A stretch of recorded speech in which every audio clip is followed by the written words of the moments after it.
Hi, I'm Adriene Rice. I'm the founder and co-director of Troupe Hypnotica Tribal Belly Dance in Seattle, Washington. Cues and Tattoos is a tribal belly dance festival that focuses on the use of improvisational choreography in tribal belly dance. It's held in Seattle, Washington, March 25th through March 27th. This year at Cues and Tattoos, we have 22 workshops. Wow. We have Fat Chance Belly Dance, Rachel Bryce, Unmata, Rena Orellana Rawl, who does flamenco, Troupe Hypnotica, of course, Gypsy Fire Tribal, just to name a few. The weekend with Cues and Tattoos with an instructor showcase, which is at a theater at the Museum of Arts and History. It's the one part of our festival that isn't at the Seattle Center, but it's an amazing theater. It's a really wonderful opportunity to see all the pioneers of improv choreography on one stage in a theater setting.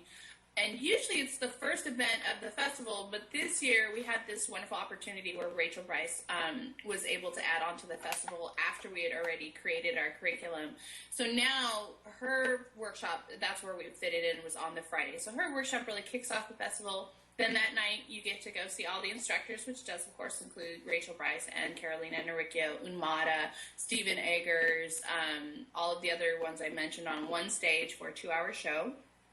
And it's a really fun opportunity. And then through the rest of the weekend, we have shows that we call Serpent's Muse, and there's going to be 3 of them.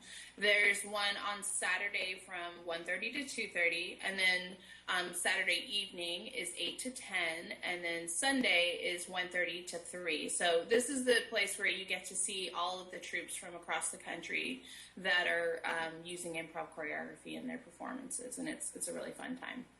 It's at the vending location. So the vending location and the showcases or the performances are at the same place. And then the workshops are at a different place. But they're actually close by. They're close together, right? Yeah, the Seattle Center is sort of this large campus in the center of Seattle, and it has the Space Needle, and it has restaurants. And so there's a building that they call the Center House, and the workshops are given there and up on the 4th floor. And then when you come out of the center house and you're on the same campus, you're just looking across a grassy field, there's a pavilion called the Seattle Center Pavilion, and that's where all of the vending and the Serpent's Muse performances take place. So it's like walking across the street, basically. Maybe, a little bit farther than that, but all in one location. The only piece that's completely separate is that instructor showcase on Friday night. I had been to a few different tribal festivals and really had a great time, but walked away feeling like for what I do specifically, there were not enough classes offered in improv, which is what I want to do. So I just decided, let's put a festival together and see how it works out.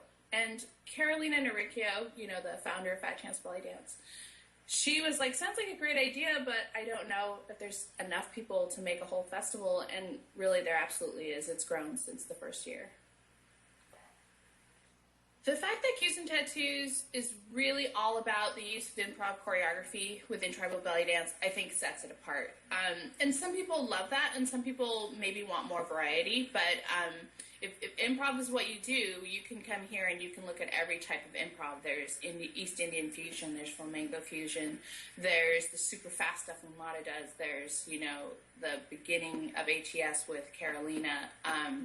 So when you go to other festivals, I don't think you can get nearly as much instruction on improv. Among our troupe mates, we tossed around a bunch of different names, trying to just think about what makes you think of improv in tribal belly dance. And so it was by my co-director, Julia Damaris. She came up with it, and we all loved it and ran with it. So does that mean you all have tattoos? Well, it does. When we first started the festival, there was one girl in our troupe who did not have a tattoo. But since last year, actually got a tattoo at the festival. So yes, all of us have tattoos. Of course, not all tribal improv dancers have tattoos, but it's something that the majority of us have for sure. So what kind of tattoos does your troupe have? It really varies. I think a lot of us are really interested in the Art Nouveau aesthetic. So like I have a piece on my back that's inspired by Alphonse Mucha. And I would say Julia has a couple of Art Nouveau type tattoos as well. And then there's sort of, I think, a genre happening in tattoos with tribal belly dancers right now where there's lilies and peacock feathers and very organic and natural. And I'd say a couple of the girls in our troupe have that as well.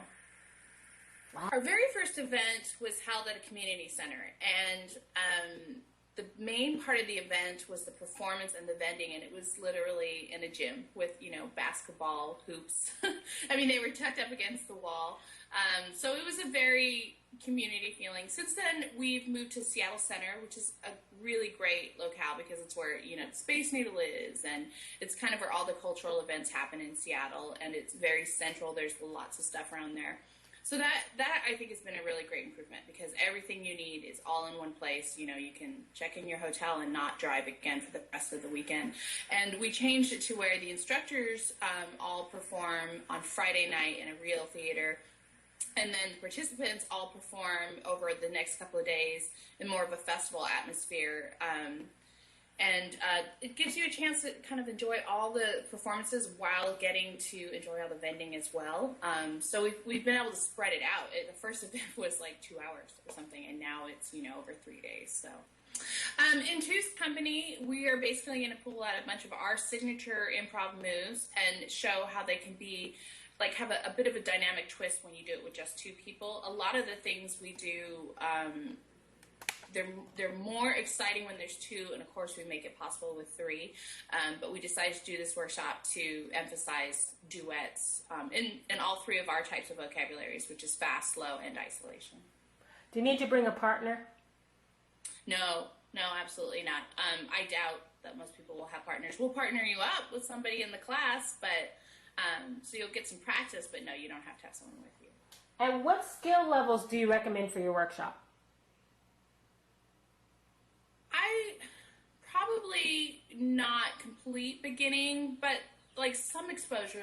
Like I'd say you should have at least gone through one beginning cycle with somebody somewhere, in terms of, a Fat Chance beginning tape or a 6-week course with another belly dance teacher.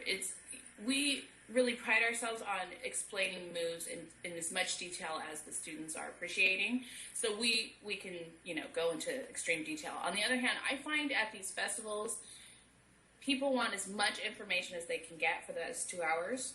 So we try to monitor that. We try to keep a balance between I want you to understand the move, but I want you to get your money's worth too. When we look at what to teach, the first thing we're going to think about is what makes Troupe Hypnotica unique and what do we have to offer. And then we have to look at what we've taught before and what everyone else has taught in the last 4 years. We have not repeated anything so far. The Two's company, it was sort of just the next step. Like, okay, we've done our solos, we've done our group formations. What's the next piece we're going to look at? What type of volunteer opportunities are available at Cues and Tattoos? Well, overall, some of these positions are filled, but just to give you an idea of the different kinds of volunteers positions we have, there's people who monitor every class, people who help with all the performances, so that's the main instructor showcase as well as the Serpent's Muse performances. People who help us get our teachers to and from the airport, which is a huge help. And they help with sound, and we had a fashion show last year that we had a lot of volunteers for that. So that covers the majority of it.